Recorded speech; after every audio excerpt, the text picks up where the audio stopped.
গোরাশালের বাগদি গ্রামে elite still মিলের পশ্চিম পাশে গড়ে তোলা হয়েছে বাংলাদেশ নেচার স্টাডি পার্ক। সম্পূর্ণ মনোমুগ্ধকর ও প্রাকৃতিক পরিবেশে গড়ে তোলা হয়েছে এই পার্কটি। বর্তমানে বিভিন্ন শিক্ষা প্রতিষ্ঠান ও কর্পোরেট অফিসের পিকনিকের জন্য পার্কটি ভাড়া দেওয়া হচ্ছে। পার্কটির ভিতরে পার্টি বা কনসার্ট করার জন্য রয়েছে রেডিমেড স্টেজ সহ সাউন্ড সিস্টেম এবং লাইটিংয়ের সুব্যবস্থা। পার্কটিতে প্রবেশ করে হাতের ডান দিকে রাস্তা দিয়ে একটু সামনে এগোলেই দেখা মিলবে দুটি হরিণ এবং কয়েকটি ময়ূরের। হরিণ দুটি ছিল খুবই সুন্দর এবং বেশ বড়।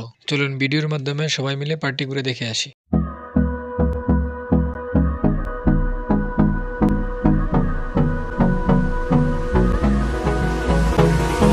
Hold me close till I get up. Time is barely on our side. I don't wanna waste what's left. The storms we chase are leading us, and love is all we'll ever trust. Yeah, no, I don't wanna waste what's left. And on we'll go, through the wastelands, through the highways, till my shadow turns to sun rays. And on we'll go, through the wastelands, through the highways, and on.